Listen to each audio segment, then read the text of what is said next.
¿Cómo están, queridos amigos de Bolivia y el mundo? Aquí estamos nuevamente para continuar por este recorrido. Tenemos la dicha de poder continuar por este recorrido por la historia del mar boliviano. Este libro, escrito por Valentín Avesia Valdivieso y Valentín Avesia López, en su título dice La dramática historia del mar boliviano, porque Bolivia nació con mar. Continuamos ahora en la página 54, que dice de esta manera: saludos desde La Paz, desde Bolivia. 29. Las constituciones bolivianas. En febrero de 1825, el general Sucre dispuso la reunión de una asamblea que decidiera la suerte del llamado Alto Perú. La convocatoria decía, abre comillas, habrá un diputado por cada 25,000 almas. Así, el departamento de Potosí nombrará 3 diputados por Potosí, 3 por Chayanta, 3 por Porco, 1 por Atacama y otro por Lipes. Cierra comillas. La Constitución boliviana de 22 de noviembre de 1826 no especificaba las provincias, sino los departamentos, que eran Potosí, Chuquisaca, La Paz, Santa Cruz, Cochabamba y Oruro. En el departamento de Potosí, conforme a los límites coloniales, estaba involucrada Atacama. Repito, en el departamento de Potosí, conforme a los límites coloniales, estaba involucrada Atacama. Mediante el decreto del 1 de julio de 1829, el general Santa Cruz había independizado la provincia de Atacama del departamento de Potosí, llamándola Litoral. Por ese motivo, en las constituciones de 1831 y 1834 se añadió a los departamentos especificados antes, abre comillas, y las provincias del Litoral y de Tarija, cierra comillas, punto aparte. La capital de la provincia del Litoral fue Cobija o Puerto La Mar. Su autoridad máxima era el gobernador. No se llamaba prefecto. En la Constitución de 1839, Tarija se convirtió en departamento y el litoral boliviano en distrito. 30. Los impuestos aduaneros.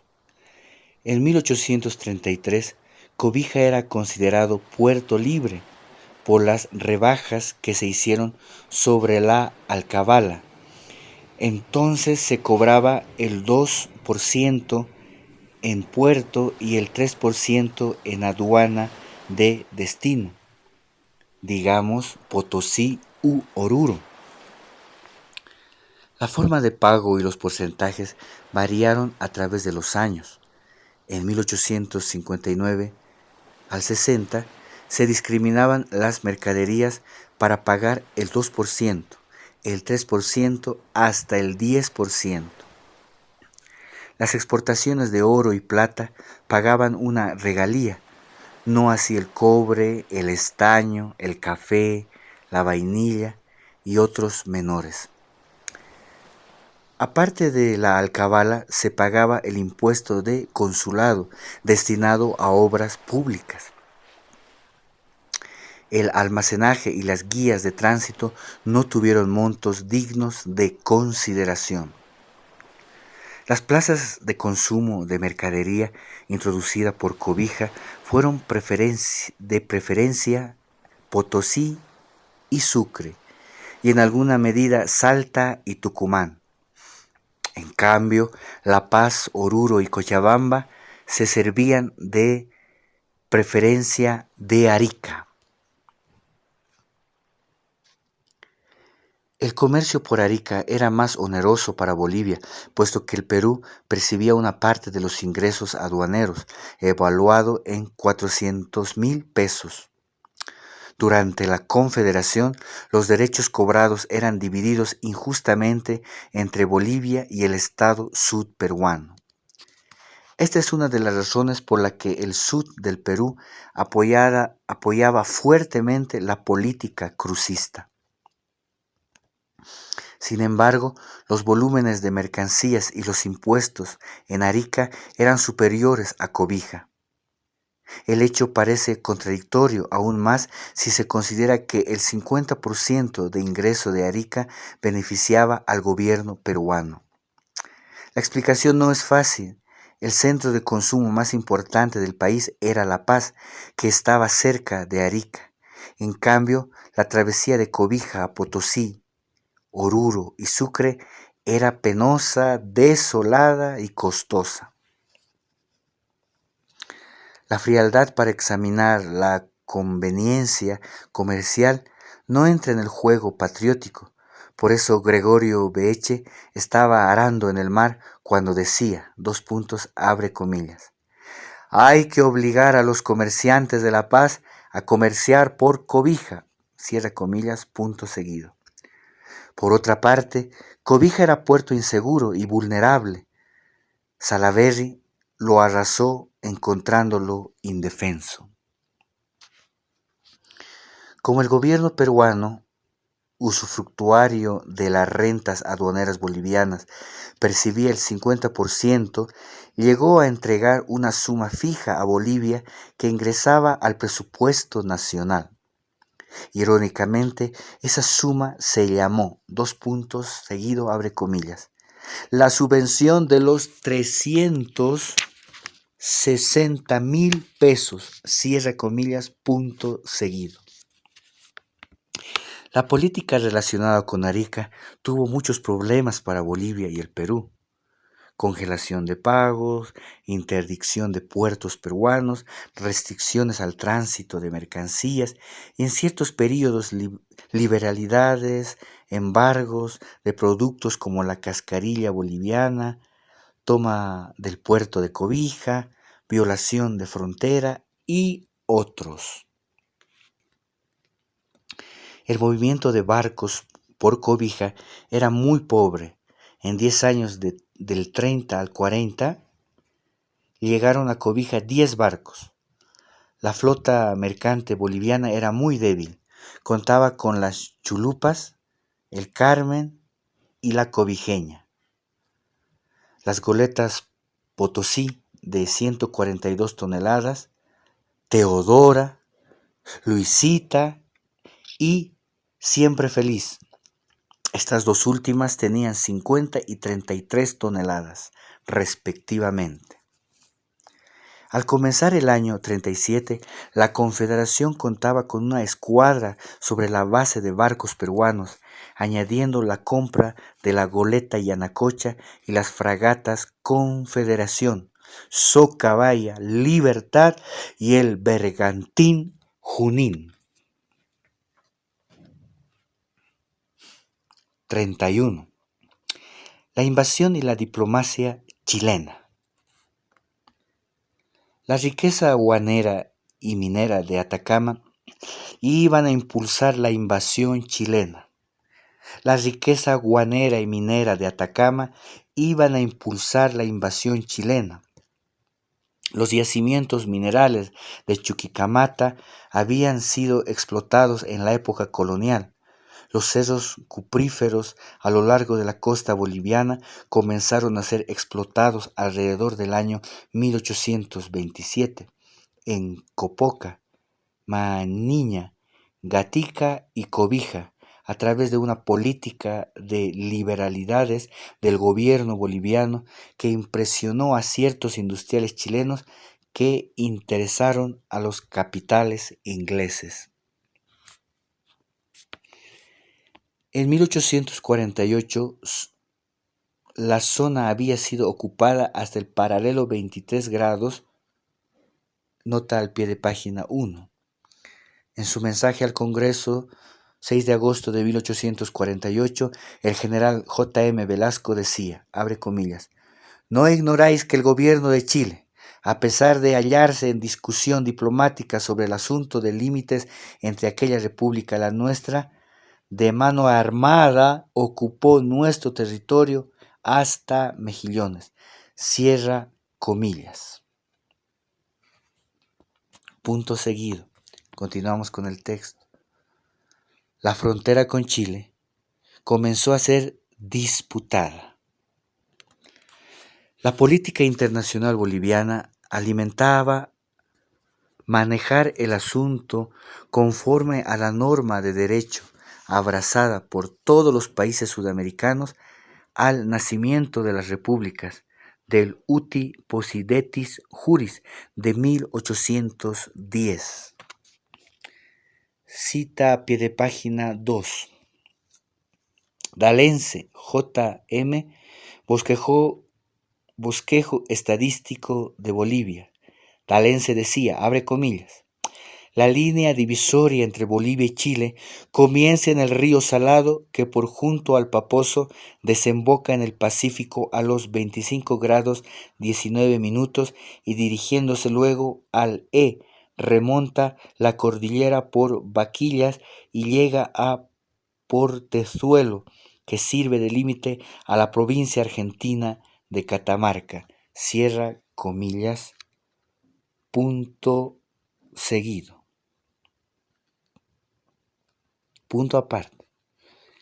En enero de 1853, Manuel Montt destacó a Bolivia un agente diplomático en la persona de José Joaquín Vallejo.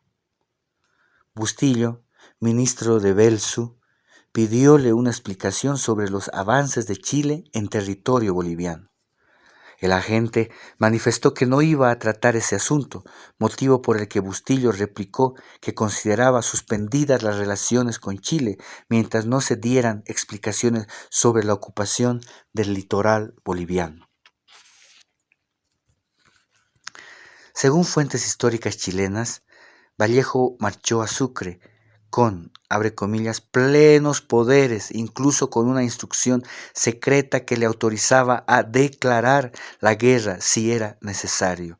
Cierra comillas, punto aparte. En marzo de 1854, Belsu designó como ministro en Chile a Juan de la Cruz Benavente. Su permanencia en Chile durante todo ese año fue estéril.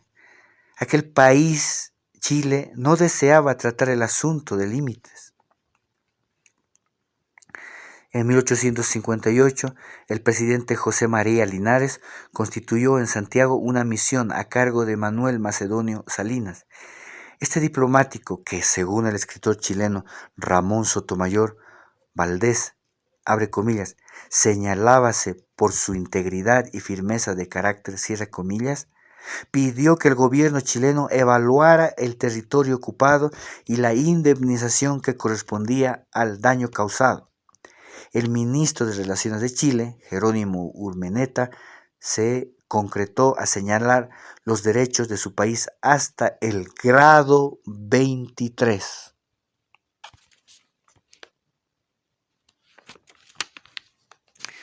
(32) Atacama podía considerarse como un lago. Esto no obstante, Antonio Varaz, nombrado por el gobierno chileno ministro plenipotenciario AD.HOC. Para este caso, le dijo a Manuel Macedonio Salinas, abre comillas, podríamos concluir un tratado de límites en 24 horas considerándolo el desierto como un lago que a nadie pertenece y divisible por mitad entre dos estados limítrofes, cierra comillas, punto seguido. La idea halagó a Salinas, pero el gobierno boliviano exigía la desocupación del territorio usurpado.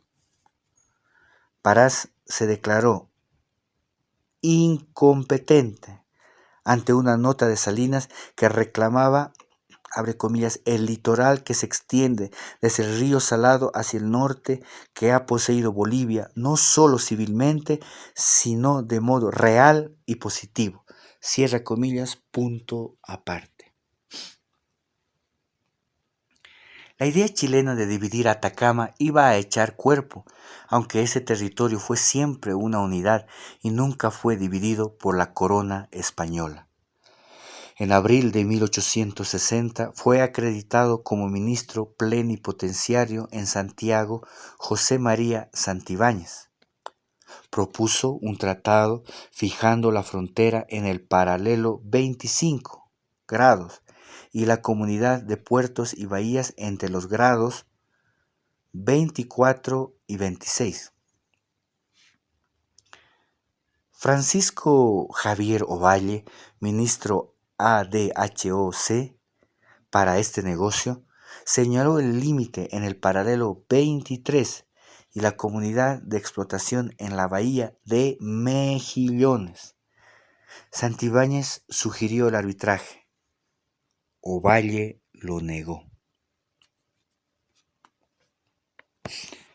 Manuel Alcalde, que sustituyó a Varaz, le decía a Santibáñez que se trataba de un, entre comillas, un desierto no bien conocido y explotado, cierra comillas, y que, abre comillas, hay casos en que la naturaleza de las cuestiones no hace aceptable el arbitraje, cierra comillas.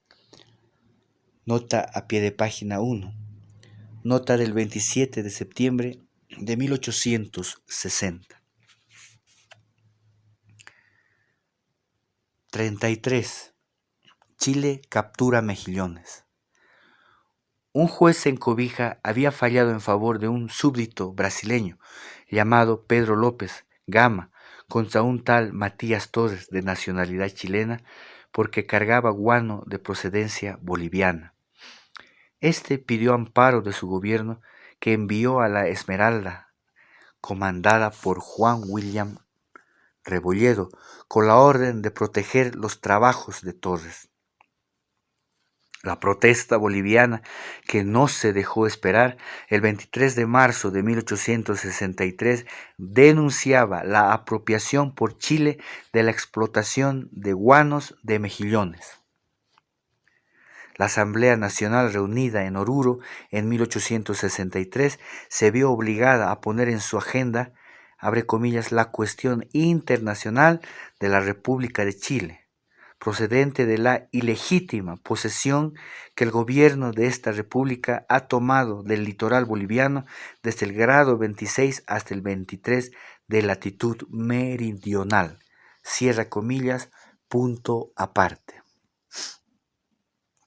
José María Achá abrió el periodo de sesiones denunciando que si el gobierno chileno, abre comillas, persistiere en apoderarse del antiguo litoral del desierto de Atacama, grandes deberes nos impondrían, señores, la dignidad, el honor y los caros intereses de nuestra patria.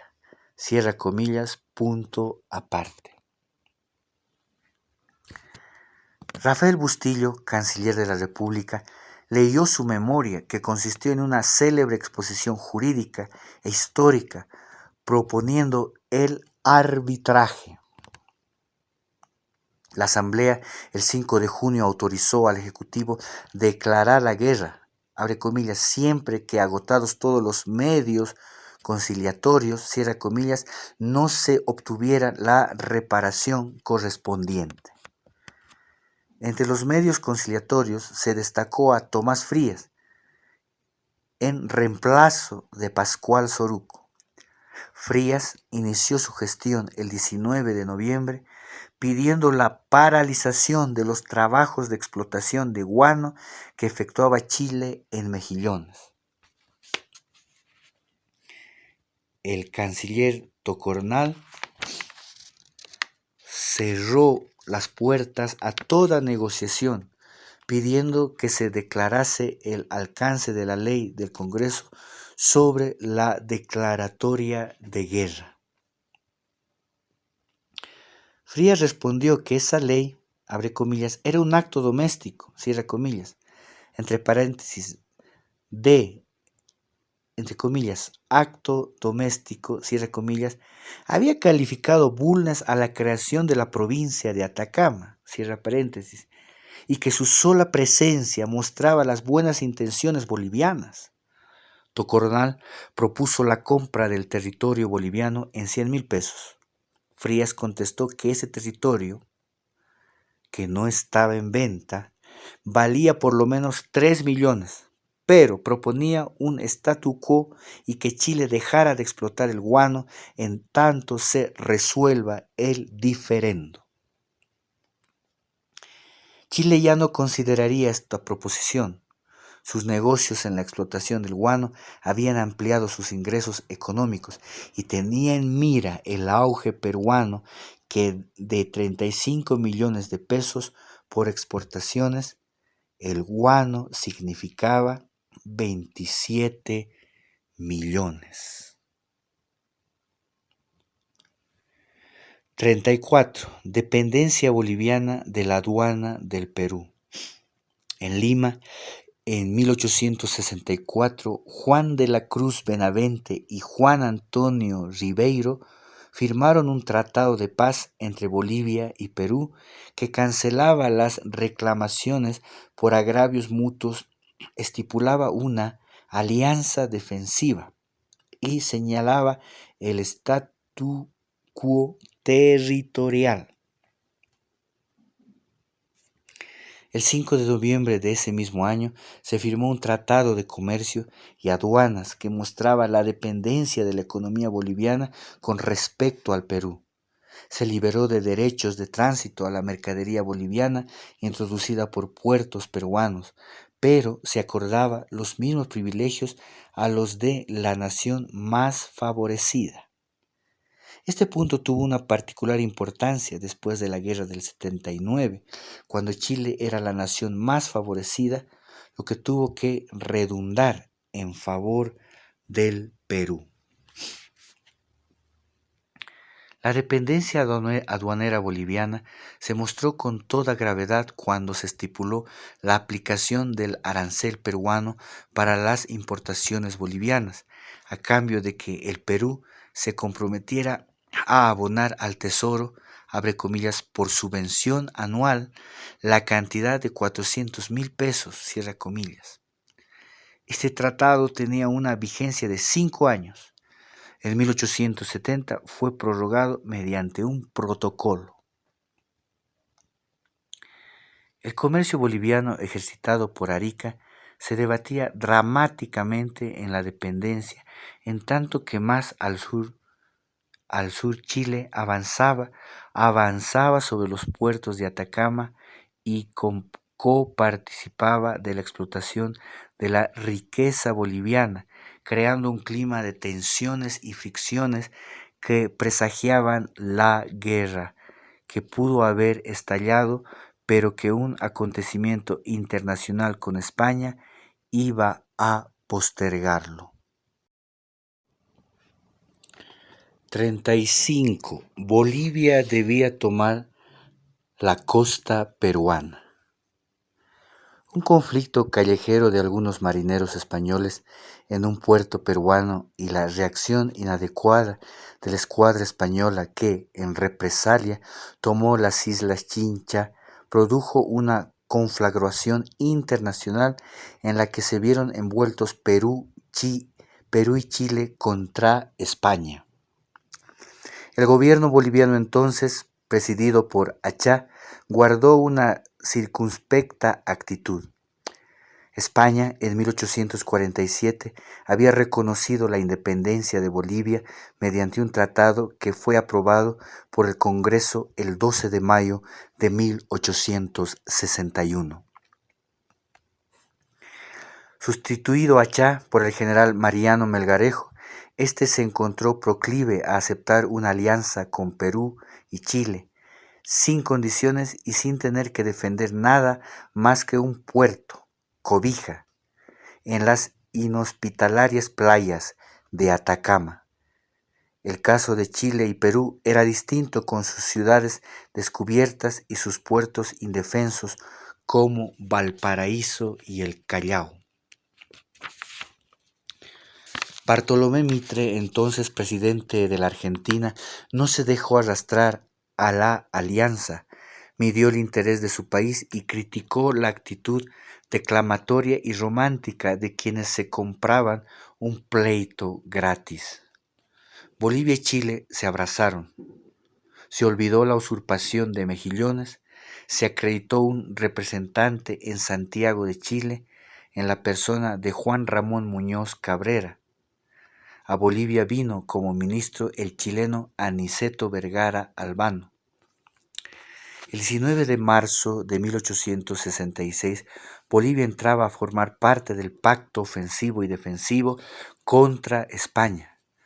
Bolivia puso a disposición de los aliados su menguado ejército y su tesoro. Llegaron los excesos fraternales.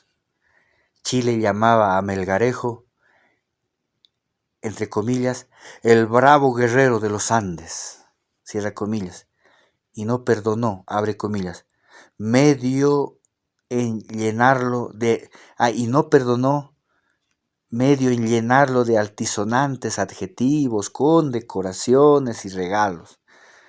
Se le nombró general de división del ejército chileno y Vergara Albano en persona le entregó el uniforme a Melgarejo, cierra comillas.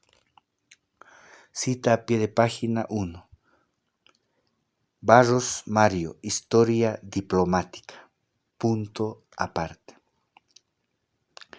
Vergara Albano, que era abogado, locuaz y adulón, tropezó con un personaje aventurero llamado Barón H. Arnoux de la Riviere, que estaba interesado en la aprobación de un contrato para la exportación de guano, el cual, a través de Vergara Albano, se extendió a Chile para arrancarle, entre paréntesis, en lugar de darle adelantos concertados, cierra paréntesis, una suma de dinero. En la suciedad de estos negocios lanzaron los nombres de Riviere Vergara Albano y del secretario de Melgarejo, Mariano Donato Muñoz. Pasado el conflicto con España, cuando la flota de este país se retiró del Pacífico, Vergara Albano comparaba a Melgarejo con Bolívar y le insinuaba que tome la costa peruana hasta el Morro de Sama con la ayuda de Chile y que le ceda en cambio desde el paralelo 25 grados al río Loa o, cuando menos, hasta Mejillones. Inclusive, cita al pie de página 2, esta propuesta que importaba quitar al Perú, Iquique, Tarapacá, Tacna y Arica, ha sido conocida por dos cartas publicadas en las Relaciones Internacionales en la Historia de Bolivia de Valentín Avesia. 36. La trampa de la medianería en Atacama. Me he ocupado con el secretario general Dr. Muñoz de establecer las bases de una transacción amistosa equitativa en la cuestión de límites, decía Vergara Albano a su gobierno el 24 de junio de 1866. Covarrubias, su canciller, ofrecía ajustar un pacto en Santiago con el plenipotenciario boliviano Muñoz Cabrera, como lo hizo el 10 de agosto de 1866.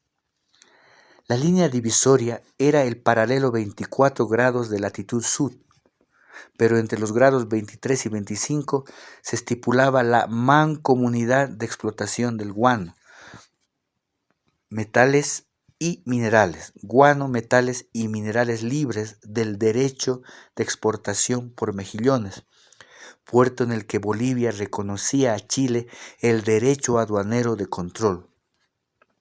La línea fronteriza oriental de Chile era los límites orientales de ese país, que se los dejó sin precisar con una vaguedad asombrosa posteriormente. Entre paréntesis 1870, cierra paréntesis, se fijaron los hitos de Morro, Gorgillo, la quebrada Mateo, la salitrera Agua Dulce hasta el volcán Pular en el paralelo 24 grados. Bolivia estaba facultada a establecer su control entre los grados 24 y 25, pero la zona chilena no era tan rica como la boliviana. Ese control y explotación no se verificaría jamás. Es así que Chile había establecido su límite teóricamente en el grado 24, pero en realidad estaba facultado para trabajar y explotar hasta el grado 23. Había llegado a la bahía de Mejillones.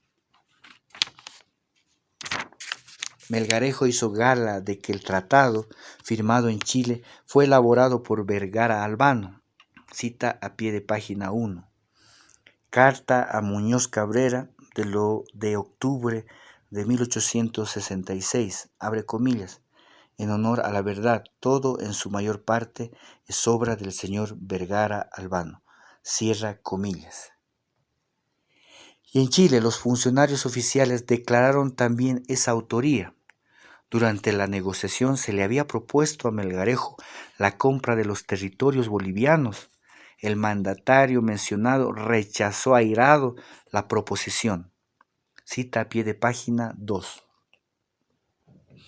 Rafael Bustillo, en nota del 1 de abril de 1872, desde Santiago decía a la Cancillería boliviana, seguido abre comillas, mostrándose franco conmigo el señor Adolfo Ibáñez, ministro de Relaciones, me dijo, seguido abre comillas, en días pasados, teniendo que pedir al señor Vergara Albano, autor de nuestro Tratado de Límites, informes que pudieran ilustrarme, le pregunté por qué causa, en vez de establecer las medias, no procuró más bien la compra del territorio. Como que lo propuse, me contestó él. Pero Melgarejo, oyendo mi propuesta, exclamó, seguidos, no, jamás, ni un palmo de territorio boliviano. Cierra comillas, punto seguido, punto aparte. ¿Por qué y cómo apareció en el negociado la mancomunidad de explotación entre los paralelos 23 y 25 grados, siendo la línea divisoria el paralelo 24? Siendo la línea divisoria el paralelo 24, Chile ofrecía su territorio entre los grados 24 y 25, que no valía nada. En cambio, su participación en la faja 23 y 24 de Bolivia le representaba entrar a explotar yacimientos ricos en el Carmen, Las Salinas, Caracoles, El Dorado y Mejillones. La mancomunidad, sin los reglamentos adecuados de vigilancia, administración, jurisdicción, intervención aduanera y otros, fue un semillero de discordias y fricciones. El tratado fue un absurdo que Chile lo tomó como factor de tiempo para crear problemas y avanzar hacia el norte. Cita a pie de página 1. Numerosos autores chilenos de la época se dieron cuenta de que era impracticable. Ramón Sotomayor Valdés dijo que, entre comillas, el nudo gordiano de nuestros límites con Bolivia no quedó desatado, sino apenas resuelto en muchos otros nudos. Cierra comillas. Marcial Martínez anotó, abre comillas. Me pareció en lo sustancial la última expresión del absurdo. Cierra comillas, punto aparte. 37. Fundación de Antofagasta. La población chilena invadió los centros de explotación del salitre y el guano. Aparecieron los nombres de Concha y Toro, López, Gama, Meix, Melbourne, Clark, Santos Osa, algunos verdaderos industriales, otros simplemente especuladores. Los capitales ingleses se interesaron en los negocios y entraron a las explotaciones. El boliviano Hermenegildo Peña, que trabajaba con un tal Juan López, fue el primer habitante de una naciente población que se iba a llamar Peña Blanca, conocida también como La Chimba, y finalmente Antofagasta. El gobierno boliviano legalizó la fundación de Antofagasta a través de una orden suprema del 27 de agosto de 1868. Cita a pie de página 1.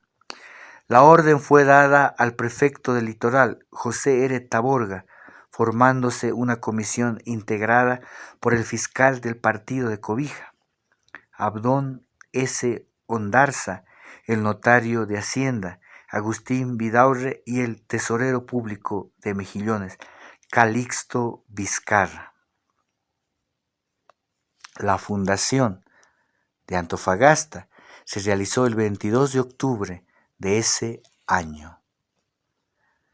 Entre desacuerdos, rencillas y avance de los mineros chilenos en territorio boliviano, habían transcurrido 4 años a partir del Tratado de 1866. El general Agustín Morales, presidente boliviano, destacó a Chile un nuevo negociador para suprimir el condominio y situar la línea divisoria en el grado 24. Para lograrlo, pretendía otorgar algunas concesiones. 2. Cita a pie de página 2. Abre comillas. Lo que más nos importa, decía Bustillos, es alcanzar de Chile una modificación de dicho tratado en virtud de la cual renunciará éste a la participación de los derechos de la extracción de los minerales producidos entre los grados 23 y 24, de modo que el paralelo de este último grado fuera el lindero de ambos estados. Como los guanos de Mejillones, que podían permanecer como enclave de condominio. Punto aparte. El terco presidente chileno, descendiente de vascos, Federico Errázuriz Zañartu, puso como interlocutor de Bustillo a Adolfo Ibáñez, que pensaba ir a la guerra contra el Perú. Cita a pie de página 3. Hablaba del Perú como, abre comillas, tierra de saumerio y del picante, enemigo de Chile, cierra comillas, punto seguido. Las primeras tratativas fueron cordiales y parecía que Chile estaba dispuesto a aceptar la cancelación de la medianería con tal de tomar para sí la explotación de Mejillones en compensación. Bustillo pensaba que esta concesión era aceptable, puesto que se, entre comillas, reconoce nuestro absoluto dominio y soberanía hasta el grado 24, de manera que el territorio boliviano queda libre, saneado y para el exclusivo goce y servicio de los bolivianos. Cierra comillas. La conexión de Chile con Mejillones, grado 23, debía ser exclusivamente por mar.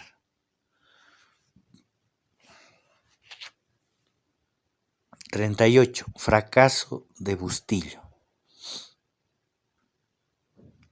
Sin embargo, Ibáñez planteó la compra de la faja boliviana entre los grados 23 y 24. Habiendo instruido a Bustillo, el gobierno de La Paz, que recibiera la proposición. Cita a pie de página 1. Queda autorizado para que en caso de que el gobierno de Chile reitere su oferta de comprar el territorio, puede recibir las bases de las proposiciones, las condiciones de la mancomunidad del puerto, la cantidad de las ofertas y todo lo demás que se relacione con tan grave asunto.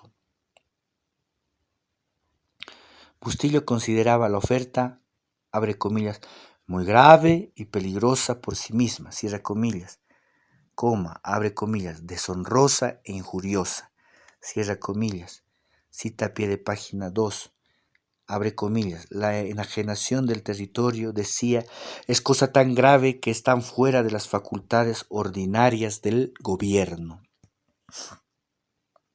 cierra comillas,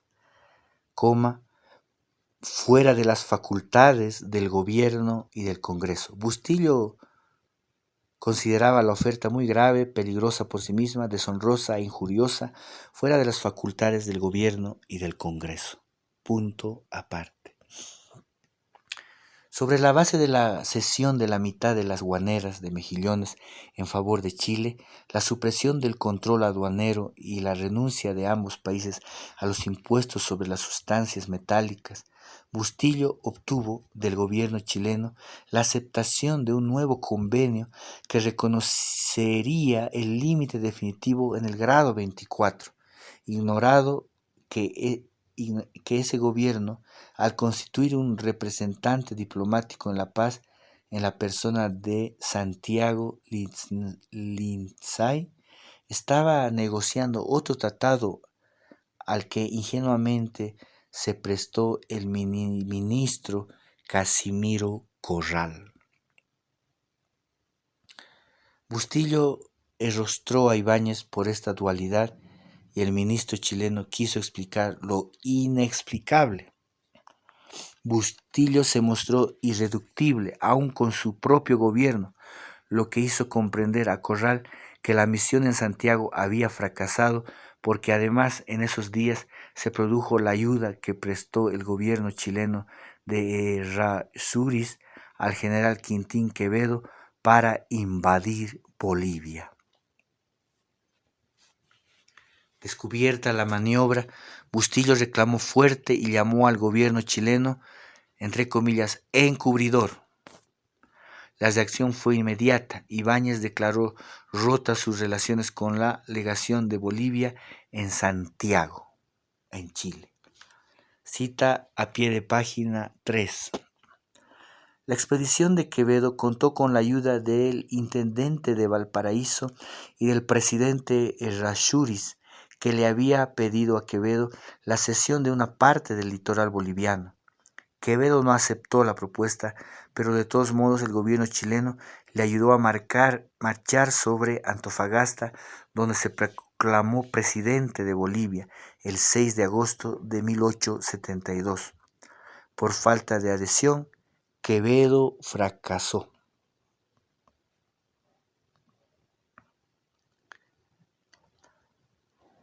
Por falta de adhesión, Quevedo fracasó.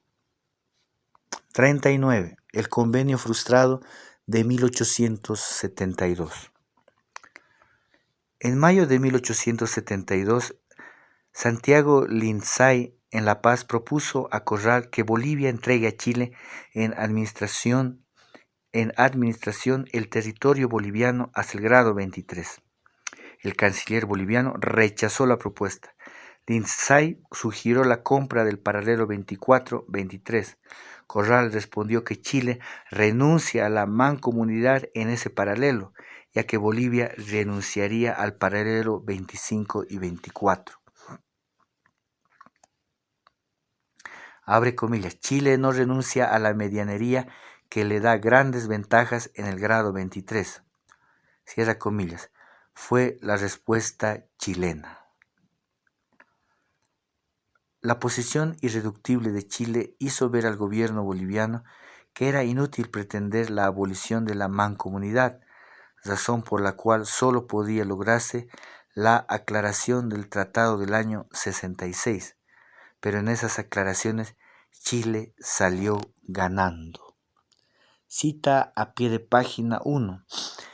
El 5 de diciembre de 1872 se aclaró que el límite oriental de Chile eran las más altas cumbres de los Andes, quedando la frontera en el grado 24. La intervención del control chileno se realizaría en las aduanas existentes y por crearse la participación mancomunada para guano y minerales.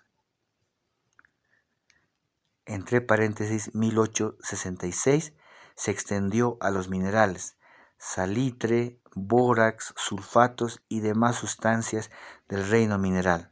Se reglamentó la común participación en los productos mineros de la franja 23-24 y se ampliaron las atribuciones chilenas en la aduana de mejillones. Punto aparte. El convenio que dejaba subsistente la discordia, o sea, la participación de productos, fue aprobado en Santiago el 8 de enero de 1873. en Bolivia despertó enconada resistencia. Melchor Terrazas, que había sustituido a Corral, hizo saber al gobierno de Chile que los pactos internacionales debían ser aprobados por el Congreso. Cita a pie de página 2. Nota de Terrazas del 27 de marzo de 1873. Dos puntos, abre comillas. El gobierno no puede por sí solo definir y sancionar pactos internacionales que por su grave trascendencia afectan los intereses de la nación, a cuyos representantes, el Congreso, toca juzgar y aprobar los negociados del Ejecutivo. Cierra comillas. Ofreciendo someter a su deliberación dicho pacto. En virtud del artículo 9 del tratado que decía seguirían negociando pacífica y amigablemente, el Congreso de 1873 aplazó su examen para el 1874, año en que se aprobó otro tratado. Cita a pie de página 3. El Congreso de 1873 fue convocado en forma extraordinaria para conocer un tratado de alianza con el Perú. Punto aparte. 40. Caracoles. Las minas de caracoles, llamadas así por la gran cantidad de fósiles de caracoles que existían en el cerro principal, habían sido descubiertas en 1870. A los pocos meses se explotaban unas 200 vetas de plata y se formaba una población de unas 20.000 personas.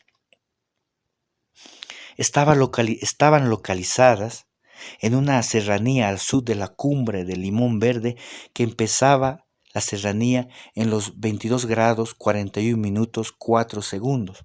Pero las minas en sí fueron ubicadas al sur del paralelo 23 sin entrar en la zona de la mancomunidad porque se encontraban fuera del límite oriental de Chile. Cita a pie de página 1. El aspecto técnico de la ubicación de Caracoles ha sido explicado por Quinto Avesia en las relaciones internacionales en la historia de Bolivia. Cierra comillas. La invasión chilena a Caracoles fue avasalladora. Se cuenta que uno de los mineros principales, llamado José Díaz Gama, acumuló una inmensa fortuna. Su mina, denominada San José, tenía 10 varas de ancho. El abogado boliviano Ladislao Cabrera fundó y dirigió en Caracoles el periódico La Patria. Mejillones en la costa y caracoles en los Andes occidentales, ambos alrededor del grado 23, eran la manzana de la discordia por su riqueza. Mejillones en la costa y caracoles en los Andes occidentales, ambos alrededor del grado 23, eran la manzana de la discordia por su riqueza, ambos territorios de Bolivia. De acuerdo al tratado vigente de 1866, se encontraban en territorio boliviano, pero por ellos se lidiaba centro de los conceptos de la famosa mancomunidad.